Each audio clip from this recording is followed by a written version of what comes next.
అంటే ఆయన ఒక కామెంట్ చేశారు, ట్వీట్ చేశారు. ఆ ట్వీట్ మీకు చదివి వినిపిస్తాను. ఆయన ఏం చేశారంటే ట్వీటు, ఉత్తరాదినున్న హిమాలయాల్లో ఉంది పరమశివుని కైలాసం, దక్షిణాదిన ఆయన కుమారుడు మురుగన్ నివాసం, వారు వెలిసిన ప్రదేశం ఈ భారతదేశం, ఇది జగన్మాత ఆదేశం అంటూ ట్వీట్ చేశారు.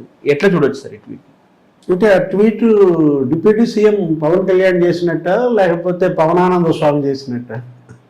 ఎందుకంటే ఆయన పేరు మార్చేసాడు, బొమ్మన కరుణాకర్ రెడ్డి. అప్పుడు ఆ కల్తీ ఆ నెయ్యి, ఆ తిరుపతి లడ్డు విషయంలో, లేదు కనకదుర్గ వారాహి యాత్ర, ఆయన ఏదో మెట్లు కడగటం, ఆయన దీక్ష తీసుకోవటం, దానిపైన ఆయన ఏదో పవనానంద స్వామి అంటూ సనాతన ధర్మం గురించి పవన్ కళ్యాణ్ తీసుకున్న స్టాండు, దానికి కూడా విమర్శల మీద ఆయన సమాధానం చెప్పాడు. చెగువేరా గురించో, గద్దర్ గురించో, మీరు కమ్యూనిస్టుల భావజాలం నుంచి ఇటు మారారు, లెఫ్ట్ అండ్ రైట్, మళ్ళీ టర్న్ టు బీజేపీ అని ఎంజే అక్బర్ ఆయన గురించి కూడా ఆ రోజు సభలో మాట్లాడాడు. అక్బర్ గతంలో బీజేపీ మీద విమర్శలు చేశాడు, మరి అతనే బీజేపీ ఎంపీ అయ్యాడు, కేంద్రంలో మంత్రి అయ్యాడంటూ స్టాండ్ మార్చుకోవడంలో తన తప్పు లేదంటూ.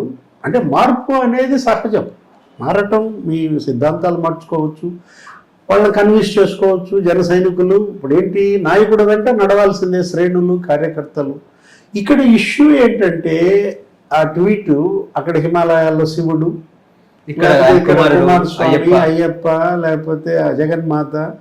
అంటే ఇష్యూ ఇక్కడ భారతీయత, హిందుత్వం అనేది ఒక మతంగా తీసుకోరు. ఏది దాన్ని మతం ముద్ర వేసి ఏదో హిందూ మత ఛాందస్సులు అన్నట్టుగా చిత్రించడం కాదు. కాకపోతే వీళ్ళకి సహనం కూడా ఎక్కువ. ఆలయాలపై అనేక దాడులు జరిగిన, అదే చర్చి మీద జరిగింది.